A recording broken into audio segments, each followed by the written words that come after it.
Saturday morning in the suburbs of Dallas, the sweltering heat poured down over the endless rows of cars lined up in front of the region's largest shopping center. The blaring of horns, children's laughter, and the music blasting from store speakers blended into a chaotic yet lively symphony.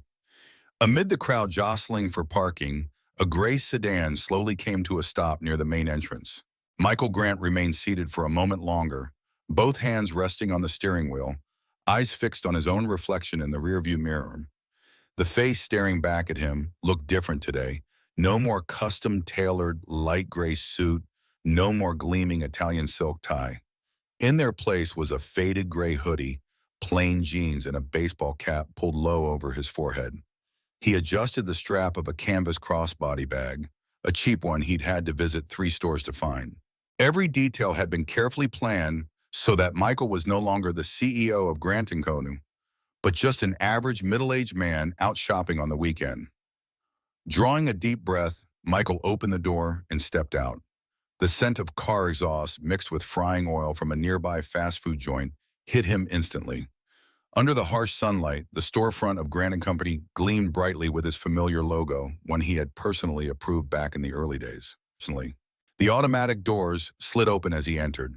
A blast of cool air from the AC immediately swept away the heat outside. The atmosphere inside buzzed with life. Shopping carts rolled smoothly. Barcode scanners beeped nonstop. Staff called to each other, and soft background music drifted through the speakers. Michael walked slowly with no specific destination. Every step was a discreet observation. His eyes roamed from the way employees greeted customers to how goods were arranged to the attitudes of the shoppers. This wasn't the largest or most efficient store in the chain, but to Michael it marked the first milestone in his dream of expanding beyond state lines, a place where he once stood for hours watching each customer walk through the door, listening to every welcome that was spoken. He paused at a display of blenders. The glass surface sparkled. A female staff member was explaining the product to a young mother, pointing at the buttons, her voice clear and cheerful. Michael gave a small nod. Something was still running the way he had hoped. He moved on. A stockroom employee was arranging goods, movements brisk but eyes distracted, indifferent to the world around him. And then, from a distance, Michael spotted a section that internal reports had frequently flagged with complaints. The electronics corner. He turned and walked straight toward it. The electronics section was quieter than the rest. Warm yellow lights fell over neatly arranged headphones, Bluetooth speakers, and gaming consoles. A young man in uniform leaned against the counter, eyes glued to his phone. Michael stepped closer. He picked up a pair of headphones, turned them in his hands, pretending to read the information on the back of the box. No one approached. He looked up. The employee was still engrossed in his screen, seemingly oblivious to a customer's presence. Michael stepped even closer, gave a soft cough. Still no reaction. 1 heartbeat passed, then 2, then 3. Michael put the headphones back as gently as the feeling blooming inside his chest. No anger, no frustration, just a growing emptiness. Could he have allowed this to happen? He didn't walk away. Instead, he took a step back, pretending to browse other options like any regular customer. His eyes scanned the space and an elderly lady looking at kitchen tools, a little boy tugging his mother toward the toy aisle. No one noticed him, no staff member approached. Maybe this is just a moment, he told himself. Maybe the kid's busy, or just didn't see me. Michael decided to wait a few more minutes, but all he received in return was silence. So quiet, he could make out the soft music playing from the ceiling speakers. And then an old feeling stirred inside him. The feeling of someone who had grown up poor, who had once walked into a store only to be ignored because his clothes weren't nice, or his skin didn't match the majority. That feeling, buried beneath years of success, came rushing back in vivid detail. Michael closed his eyes. He wasn't someone easily moved, but now he could feel something breaking inside. It wasn't because of one inattentive employee. It was because he knew if a CEO like him could be treated this way, then what about a regular customer? That was what truly hurt. When he opened his eyes, he looked directly at the store logo printed on the far wall. Under the soft yellow lights, the slogan, Grant and Company, "We value every customer," felt like a bitter joke. Michael turned and walked slowly toward the home goods section. This visit was just beginning, and he knew worse things were waiting ahead. The electronics section was strangely quiet. Under the soft white ceiling lights, the gleaming metal shelves reflected Michael Grant's pensive face. His hand brushed gently over the box of a black Bluetooth speaker, its sleek packaging marked with a bestseller of the week sticker. He picked it up and turned toward the consultation counter. The young employee was still there, in the exact same spot, only now he had moved on to scrolling through TikTok. Michael placed the box on the counter, his motion just firm enough to make a sound. Finally, the boy looked up. His eyes glanced over Michael like brushing away a speck of dust. "Need something?" The words came through slightly clenched teeth. Not quite a question, more like a complaint, like Michael was an inconvenience. Michael offered a polite, good-natured smile. "I'm looking for a speaker to use outdoors. Do you think this model's suitable?" The employee, his name tag read Dylan, picked up the box and casually scanned the back. "Should be fine. Says waterproof. So probably okay," he replied, then put the box down and picked up his phone again. Michael blinked. A ripple of discomfort began to stir. He kept his voice calm. "Could you help me check if it's compatible with iOS and Android devices? I want to be sure before buying." Dylan exhaled loud and long, like Michael had just asked him to carry a refrigerator. "All the info's on the box. Just read it, or pick another one. They're all the same anyway." Silence fell across the space. The beeping of scanners at the checkout counters in the distance rang out more clearly than ever. Michael stood still, his hand resting on the box. He couldn't believe what he had just heard, not because of the unprofessionalism, but because of deep, bone-deep indifference. The apathy, the coldness. He glanced to his right. A white couple was being helped at another section. A different employee leaned in, smiling warmly as he explained a sample product on screen. Professional gestures, cheerful eyes, everything Michael should have received, but didn't. He looked back at Dylan. The boy was still glued to his phone, smirking at some video. No eye contact, no smile, not an ounce of respect. Michael spoke gently. "You seem a bit busy. Is there anyone else here who could assist?" Dylan looked up, his expression a mix of condescension and challenge. "No one's free. Just figure it out. It's not rocket science. It's a speaker." Michael nodded, trying to stay composed. He picked the speaker box back up and returned it carefully to the shelf so carefully, he was even surprised by his own restraint. Inside, a slow-burning anger was building. Not the anger of a boss being disrespected, but the anger of a man who had once stood at the bottom of society, who had built a company from nothing with the unshakable belief that every customer deserves to be valued. Michael walked slowly through the aisles. He wasn't looking for products. He was looking for truth. Every glance from an employee, every tiny behavior was noted, observed, remembered. In the home goods section, he saw an elderly woman struggling to decide on a cookware set. She turned the box this way and that, glancing around as if searching for someone to ask. Michael was about to step in when from the other side a female employee approached, smiling, speaking with a gentle voice. "Can I help you, ma'am? There are several types in this set. Let me explain them to you." The older woman smiled, her eyes softening after what seemed like several minutes of tension. Michael stepped back, watching. The employee's name was Maria Chavez, a young Latina woman with a brisk manner and eyes that listened. She explained each pot and pan, each function in detail. When the elderly woman nodded her thanks, Maria even helped her pick a matching kitchen towel. Michael smiled faintly. Kindness still existed. There were still people who remembered that selling wasn't just standing behind a counter. It was about offering respect. There were still those who saw customers as people, not problems. He was about to walk over and speak with Maria when a stifled giggle from behind made him freeze. "See that guy? You can tell he's just window shopping." "Yeah, those types always ask questions, but never buy a thing." Total waste of time. Michael turned slightly. His eyes met two young employees standing behind a nearby shelf. They didn't know he had heard them. They laughed the unconscious laugh of contempt. One of them, Tyler, even glanced directly at Michael. He stood still.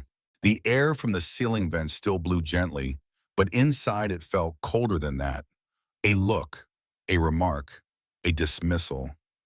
Some things don't need to be said loudly to reveal the truth behind them.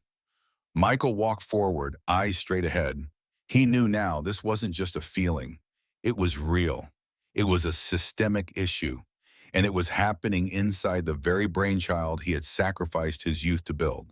Michael stood silently next to the cast iron skillet shelf, pretending to examine the thick glass lid, but in truth his mind had long drifted far from where he stood. The laughter from earlier still echoed in his head, not loud, not harsh, but deeply poisonous. Poisonous in the way it didn't come from rage, but from a numb indifference that had become second nature.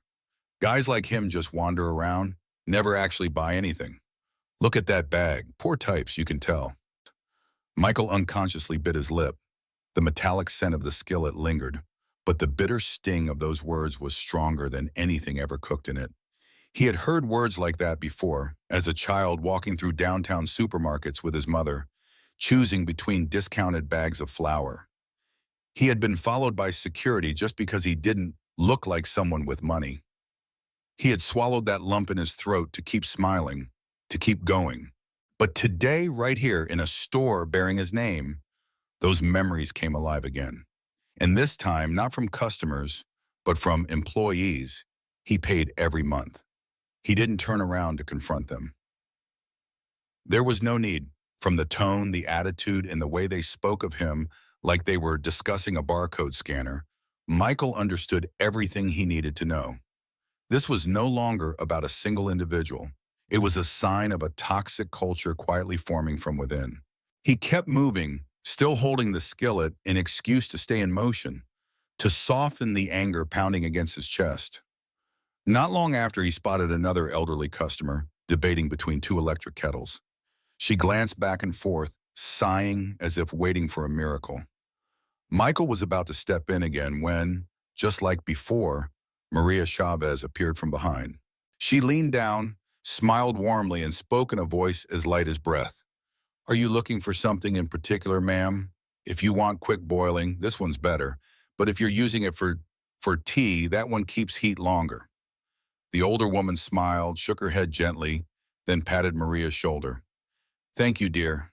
Not many folks pay attention to us old ones anymore." From a distance, Michael watched. Under the soft yellow lights of the homeware section, Maria's smile glowed like a tiny flame trying to warm a cold room. He quietly noted her name, not for praise, but to protect this flame from being snuffed out in a system that was already starting to rot. As he left the home goods section and headed toward the checkout, his hope felt briefly reignited, even if only faintly. But then he realized that tiny flame was burning alone in a forest gone cold. At the checkout line, a young couple stood waiting to pay. In front of them was a long line of scanned items, but the cashiera, a weary-looking middle-aged man, was arguing on his phone, his earpiece dangling loose around his neck. Michael didn't blame him. His face and posture radiated exhaustion, like someone who'd been standing there far too long, across too many shifts without rest. But that in itself made Michael uneasy. What's happening at the lower levels?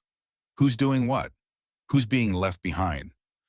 When it was Michael's turn, he hadn't brought anything to buy. He simply stood there, using the moment to ask about a product. The cashier now was a middle-aged woman, her hair neatly tied up, standing straight with a soft, genuine smile. Her name tag clearly read, Angela Miles. "Hi there, anything I can help you with?" she asked, her voice gentle without being fake. "Not exactly," Michael replied, meeting her gaze. "I think I'll leave the item for now. Maybe next time." Angela didn't ask why. She simply nodded, no sign of frustration. "If you need anything, feel free to come back. I'll be here." Just one simple line. No drama, no embellishment. But to Michael, it was the only sentence in the last hour that made him feel like a human being. He left the register with a turbulent heart. On the one hand, it felt like he had been pushed out of a place he himself had created. On the other hand, he knew Angela and Maria were still strong roots clinging to the tree called Grant and Camiwan, and if he wanted to save it, he would have to act now. Michael pushed open the doors and stepped outside. The sunlight had softened. Car horns still echoed from the parking lot. The sounds of everyday life returned. But in his mind rang the scornful laughter, the sighs of unseen customers, and the quiet eyes of a middle-aged cashier who still believed in the value of her profession. He walked briskly toward his car, not to escape, but to prepare for his return. A confrontation that wouldn't come with a title, but with truth in action. Michael didn't leave right after stepping out of the store. He stood under the awning, the afternoon breeze gently lifting the damp curls beneath the brim of his baseball cap. His hand still rested lightly on the strap of the worn canvas bag, but his mind was spiraling deep into every moment he had just experienced inside. He had seen what he needed to see. More importantly, he had felt the stark dissonance between the values he had once built and what now existed in their place.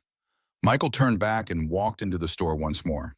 This time, each step was more deliberate. He no longer moved like an observer, but like someone about to act, though he had yet to lay all his cards on the table. He passed down the aisles, eyes scanning for the familiar face he'd seen at the register. Angela Miles. Cutting through the grocery section, he caught a scene so strangely real. It gripped him, Angela standing beside an elderly man, probably in his 70s, thin and slightly trembling, holding a handwritten shopping list in slanted penmanship. Angela carefully read each item aloud, gently pulling the corresponding products from the shelves and placing them into the man's cart. He nodded and thanked her for every little thing. "What's the best low-sugar milk brand for diabetics? Do you know, miss?" Angela nodded. "Yes, sir, follow me." There was no rush, no hint of annoyance, just a woman doing her job with full presence and a quiet heart. While Dylan buried himself in his phone in the electronics section and Maria was juggling two customers at once, Angela remained silent and steady, a keeper of warmth in the cold mechanics of retail. Michael stayed back. He didn't interrupt. He simply watched and remembered. In retail, the hardest part wasn't building systems or hitting sales targets. It was preserving kindness in the smallest human gestures. What Angela did wouldn't show up in any spreadsheet or KO chart, but it was what defined how a customer felt walking out of a store. After escorting the elderly man to the checkout, Angela returned to the customer service counter, gently wiping it down with a damp cloth. Michael stepped forward. "Excuse me," he said. "I just saw you help an elderly gentleman pick out diabetic milk. The way you handled that, it was very sincere." Angela looked up, eyes friendly but slightly cautious, a reflex from years of undeserved complaints, no doubt. "Thank you," she replied, a soft smile on her lips. "I just try to help the way I'd want to be helped." Michael nodded. "That line should be on a wall." Angela chuckled, more at ease this time. "If it were written on a wall, people would just read it and forget." "Maybe," Michael said, his gaze deepening.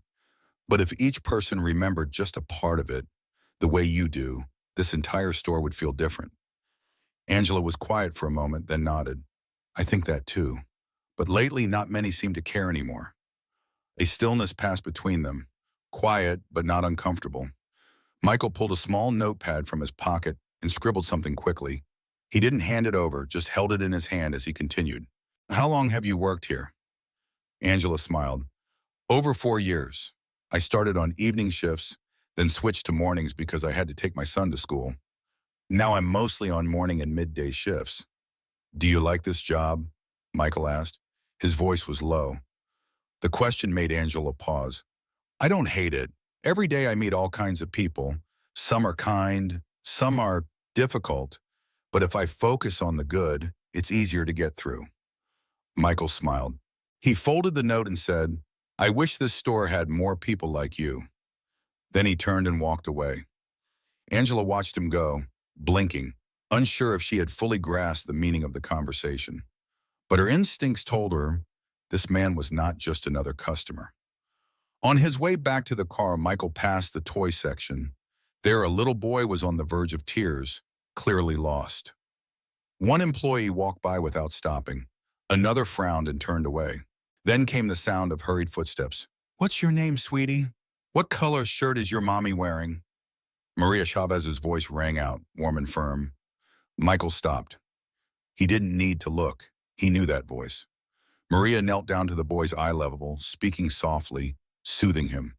The boy pointed in a direction. Maria took his hand and walked him that way, her eyes focused, calm, unflustered. In that moment, Michael knew if he didn't act soon, people like Maria and Angela, the sprouts of decency, would be buried under waves of mocking laughter and different stares and bitter attitudes from those unworthy of wearing the Grant and Company uniform. When he stepped out of the store again, there was no hesitation left in him. The breeze had softened, but inside him a plan was already taking shape. He would return, not as a customer, not in disguise, but as Michael Grant, CEO and founder of this company. And this time, he wouldn't just observe, he would act. The dashboard clock read 2:34 p.m. as Michael Grant sat silently in his car, both hands resting on the steering wheel. In front of him stood the large glass windows of Grant and Company store, the one he had exited less than an hour ago. He could have driven off, could have headed back to the headquarters, summoned the regional managers, and ordered them to review the entire Dallas store number 4. Could have sent a cold email demanding reports, or, per usual, waited for the next scheduled staff survey to address the issue. But no, not this time. He had once been the kid turned away at a store, and he had sworn never to let anyone else feel that same rejection in a store bearing his name. Michael opened the glove compartment and pulled out a small black notebook, something he always kept on every trip. In it, he recorded things that never made it into reports: emotions, behaviors, attitudes. He wrote down the names Maria Chavez, Angela Miles, also Dylan, the apathetic employee of electronics, and Tyler and Josh, the ones who joked behind customers' backs without realizing they were smearing the brand itself. He folded the notebook and slipped it back into his breast pocket, removed his cap, smoothed his hair, adjusted his voice, firm, decisive, then stepped out of the car.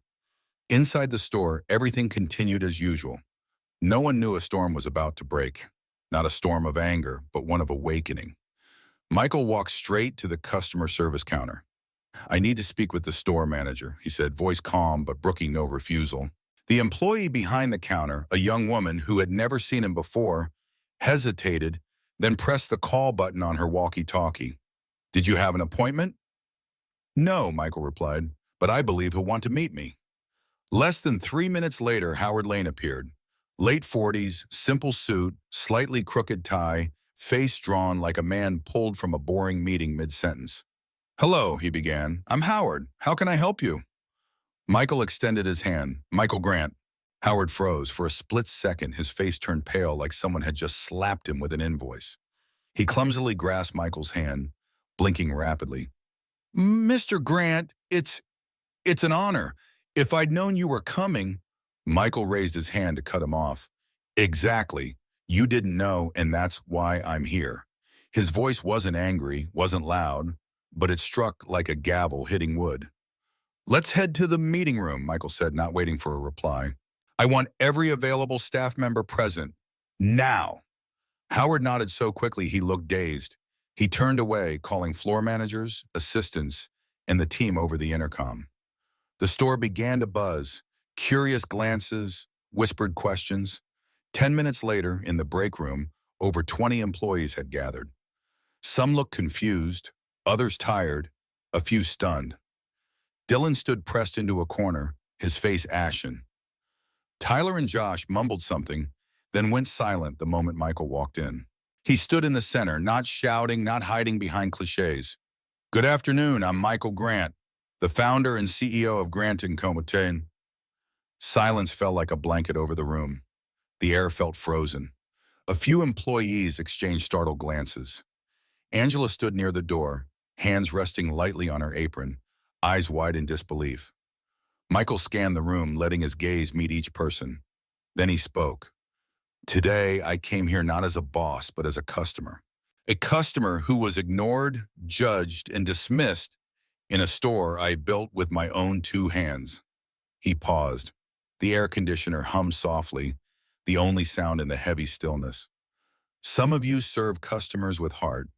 Some of you chose kindness, like Maria in Home Goods, like Angela at the register. I see that, and I thank you. His gaze brushed over Angela.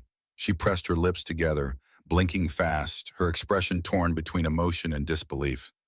But Michael turned toward the left where Dylan stood. Some of you made me, and perhaps many others, feel unwelcome, disrespected, invisible. Dylan lowered his head, body taut with shame. Michael continued, his voice steady and even, but that calmness only amplified its weight. You didn't know who I was. You didn't know the man at the electronics counter today had written the slogan posted outside this building. The man who personally interviewed new hires wrote the training procedures so that customers would be treated like family. But the truth is, many of you have betrayed those values. He stepped forward, leaning slightly on the table. And if you think this is a matter of one person, let me remind you, cultures don't rot because of a single individual. They decay from the silence of many. From the quiet acceptance of, well, everyone does it. The room held its breath. Howard stood near the door, sweat forming at his temples. Michael turned to him. Mr. Lane, I'm not here to place blame, but I need you to take responsibility, not through apologies, but through action. Howard nodded rapidly, as if afraid he might forget how to breathe. Michael looked across the room one last time. Today marks a turning point. No one is being fired, at least not yet. But starting tomorrow, things will change. From how we greet customers, how we listen, how we assist to how we treat one another as a team. If you're not willing to change, the exit is always open. He walked out of the room, leaving behind not fear, but a shift in awareness, a silence that didn't numb, but awakened. The afternoon drifted toward its close. The Dallas sky was brushed in warm hues of amber and gold, spilling like honey across the windows of the Grant & Company storefront. As Michael Grant stepped out of the employee break room, the space near the aisles fell into a hush. People avoided his gaze, not out of fear, but because they simply didn't yet know how to meet it. There was no need for more words. What had to be said, Auntie, I get it then. He had said. What needed to be heard, they had heard. But the most important part remained action. Michael walked to the checkout counter where Angela Miles was continuing her shift as though nothing extraordinary had happened. But something had changed. Her posture stood firmer. There was a new gleam in her eyes, like a sliver of long overdue recognition had finally found its place. He stopped at her register, no longer a nameless customer, no longer hiding his identity. Angela, he said gently, today you gave me something not everyone can. You made me feel respected, even when you had no idea who I was. Angela looked at him, silent for a few seconds. Then she smiled, a simple, honest smile, and yet profound. A smile he believed would one day become a symbol of everything this company needed to rebuild. I just did what I believe is right, she replied softly. And I believe everyone deserves that, no matter who they are. Michael nodded. He pulled an envelope from his jacket pocket and set it on the counter.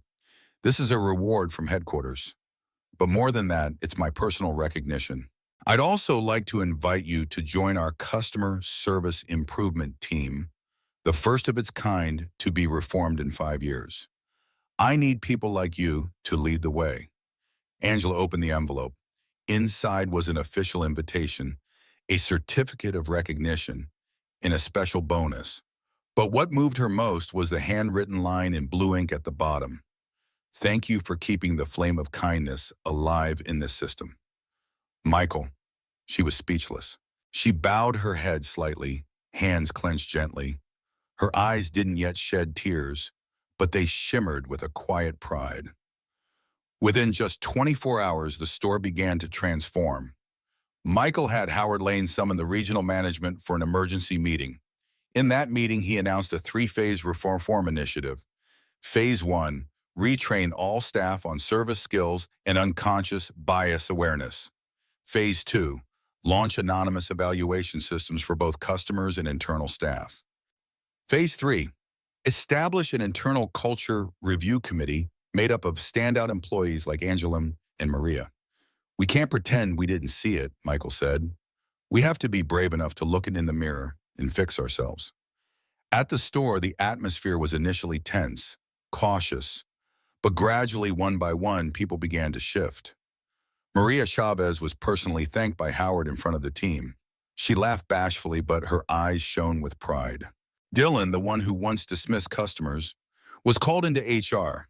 He wasn't fired, but placed in a mandatory behavioral mentorship program. At first, he resisted, but when he learned it was the CEO who had personally noted his behavior, he fell silent and nodded, his eyes showing the first signs of self-reflection. Tyler and Josh didn't go unnoticed either, but instead of being fired, they were required to attend mandatory training in professional communication and unconscious discrimination, with a final exam, a second chance but no third. Michael didn't retaliate, he reformed, because he believed punishment breeds submission, but transformation creates true change.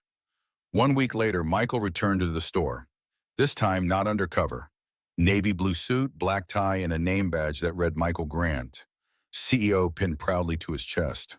Each employee stood straighter, nodding respectfully as he passed, not out of fear, but because they knew now someone was truly watching the things they once believed went unseen. He stopped in the middle of the store, looked up at the slogan mounted high on the wall, Grant and Company de Rion, we value every customer. For the first time in a long time, he believed those words were beginning to mean something again. Angela passed by, catching sight of him standing alone, hands in pockets. She paused, gently asking, "Can I help you with anything, Mr. Grant?" Michael turned to her, offering a genuine smile. "No, today I just needed one thing." "What's that?" "That same smile you gave me last time, and I already have it." Angela laughed, bowed slightly, and continued on. Michael watched her go, his gaze quietly closing one chapter and opening another, filled with new hope. As he drove away from the parking lot, Michael glanced into the rearview mirror. The store faded into the distance, but his resolve to transform never looked clearer. He knew the road ahead would still be long. There would be more stores, more Dylans, more Angelas. But today, he laid the first brick. And every great change, in the end, begins with a single smile.